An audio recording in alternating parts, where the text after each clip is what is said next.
season. Round 2 was Portugal. The Lousada circuit, which also runs as a stage of the Portuguese rally, was going to offer some splendid competition.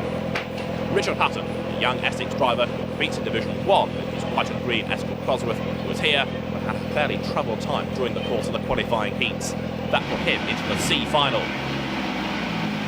Well, we missed out on Austria through not having an engine, basically. There was a few problems at the end of the year. We fixed that. Now we're back in Portugal. I believe I've got a good time, the second fastest in the time practice. For the rest of the year I'm hoping to make an appearance on all of them, if possible. And we shall see if we can do something better than I did last year. Because last year wasn't by any means a poor season. You were up there amongst them. I think it was more hard luck than... Yeah, obviously there's a lot of luck to do with it. I had a lot of luck and I had a lot of inexperience. It's my first year at racing at this level. Just a bit green, I think, and now I'm a bit wiser from last year, so hopefully I won't make the same mistakes. Jean-Luc Pallier is here in Portugal looking for an improvement in the fortunes of his new Citroën, while Will Gollop, the 1992 European champion, has forsaken his Peugeot 309 in favour of the new, lighter, more compact Peugeot 306, although development was still needed on that. I mean, last year was, for us, a real development year with not enough budget and not enough time. This year we have a lot better car, and a lot of what we learnt from the 309 we put into the 306, and it's a lot better, but we still have lack of torque from the engine, lack of horsepower, but we hope to put that right for France, which will be the next round. And that will be with the bigger engine? Yes, yeah. Can you just, what are the similarities between the 306 and the 309 you had last year? The car we used last year was roughly the same wheelbase. The track on this is a little wider. Had the same suspension with wishbones all round. Same transmission, same engine, but it's in a lot stiffer body shell and it handles a lot better. So we're looking forward to getting a bigger engine because then we can really be in the ballpark. But not in the ballpark, Ludwig Hunsberg. He won the opening round of Division 1's championship in Austria. He was out of contention. He needed a good result in the heats, but when trying too hard, this is what happened. When dicing with Bert Leinemann for second place, his Escort rolled out of contention and out of the meeting. Hunsberg, the Norwegian driver, wouldn't be in any of the three finals. And there was a fair amount of argument between Kenneth Hansen and Martin Schanker as well. They too had a coming together at the first corner during one of the heats, which resulted in damage to both cars. Schanker was very upset.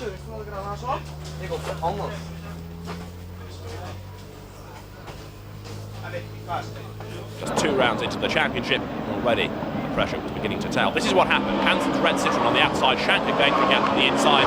Inevitably they met in the middle, and Schanker came off worst. Somehow Per Ekman's white Subaru manages to avoid the Escort, but Schanker's accident is still continuing. With the RS2000 upside down, Schanker was out of the race, very nearly out of the finals. It's difficult to say. I think that nobody is innocent, definitely not myself.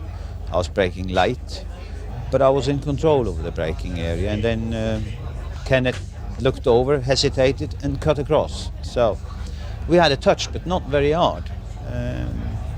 I was up on 2 wheels and later on the roof, all in slow motion, lucky enough. But it doesn't seem to me that the organisers has learned anything from last weekend. Yesterday we had a driver's briefing. We all said we don't want a new system. We don't want to drive 4 A finals and beginning with the fastest cars. We need to shoot ourselves in, get the competition into our blood, but they don't want to listen. You're on the pace, but to get that little bit extra, you've got to spend that much more money, and money's not available to do it. So I do the best that I can with what I've got, and to be fair, it's like in Austria. If I finished 4th in Austria, and I'm over the moon, because when I consider what what I've got and what budget I've got compared to the others, you're always going to be the underdog. The second round of the European Rallycross Championship was in Portugal, where the Englishman Richard Hutton was lucky to scrape through into the C final. In order for him to get into the A final, he had to win the C and the B final races. He took one step towards that by winning the C final quite easily. He now had a real fight on his hands. Hutton rose to the challenge. He made a good start and was soon working his way through the field, despite having to start right at the back of the field. He was helped in part by the task wheeling contact at the first corner, Jacques France's Subaru being spun out, with telltale damage at the front of Hutton's Escort. He was surprised where the push came from. Before long, he was battling with Christopher Bolin's Toyota. More contact, and Bolin would slip right down to 6th base. Hutton battled his way through into the lead.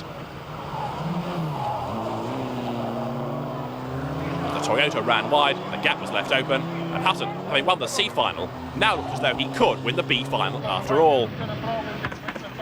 Back in 1983, Ole Andersen, driving an Audi Quattro, became the first man to win the C, the B and the A finals, a record that has remained intact ever since. But in 1994, that record was about to be matched. Hutton won the B final. He would go through into the A final, as in the background, Christopher Bolin's Toyota fell off at the last corner. The Portuguese crowd were now becoming very receptive to Hutton's efforts. He had one more race to go. It was the Division 1 A final, the all-important race of the weekend. He had nothing to lose. He proved his point. Before long, he got up into 2nd place.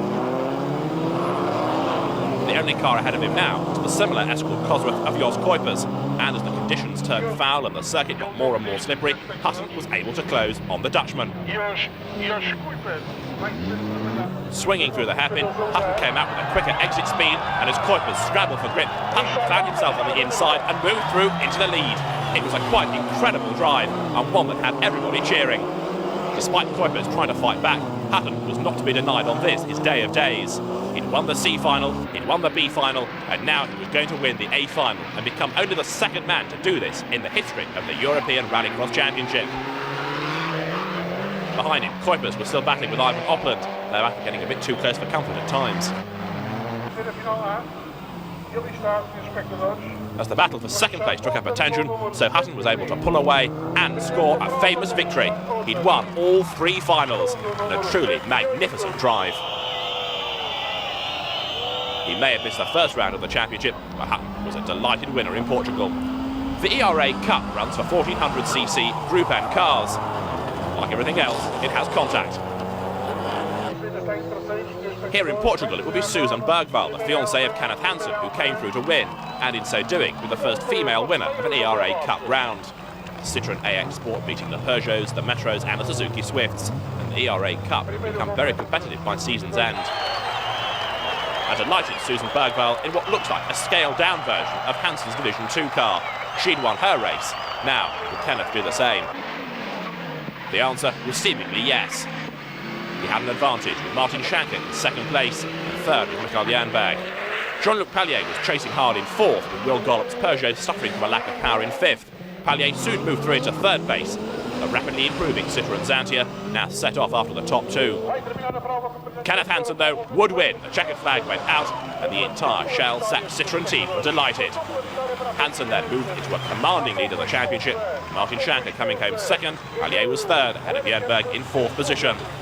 The 2 Englishmen, Barry Squibb and Will Gollop, were 5th and 6th, but there was no denying Hansen his moment of glory.